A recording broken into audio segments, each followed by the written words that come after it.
ఎవరి నిందని ఎవరు మోస్తున్నారండి? ఈ లోకంలో చాలా మంది చెయ్యని తప్పుకి నిందలు మోస్తూ ఉన్నారు కొంతమంది వల్ల. నిజం చెప్పనా? అసలు నిందలు మొయ్యాలా? కొంతమంది అయితే యమ కుమిలిపోతారండి. అర్రే నన్ను అనవసరంగా అలా అన్నారు, ఇలా అన్నారని కుమిలిపోయి డిప్రెషన్‌లోకి వెళ్ళిపోతారండి. నిజం చెప్పనా? మీ ఇంటికి ఒకళ్ళు బహుమానం తీసుకొని వచ్చారండి. అది నువ్వు నాకొద్దంటే వద్దన్నావు. ఇప్పుడు ఆ బహుమానం ఎవరిది? కొన్నోడిదే కదా!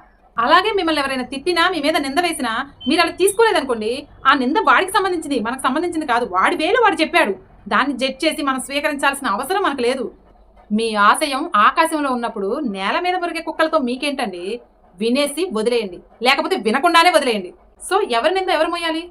మనం ఆ నిందను స్వీకరించకపోతే ఆ వేసిన వాడే మోస్తాడండి. ఆ నిందను తెచ్చుకొని మీ భుజాల మీద వేసుకొని నన్ను అలా అన్నాడు, ఇలా అన్నాడు అని బాధపడితే ఏమొస్తుందండి?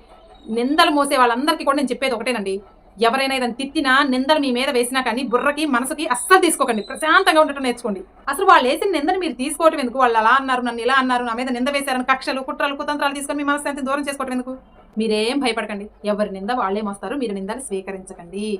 మీరు ఇలా నిందలు గురించి ఆలోచిస్తూ వాటిని స్వీకరిస్తూ ఉన్నారంటే మీరు జీవితంలో ఎదగలేరు, ప్రశాంతంగా ఉండలేరు. నిజం నిప్పు లాంటిది. నిలకడగా తెలుస్తుంది. మీరు అస్సలు కంగారు పడకండి. ఓకేనా?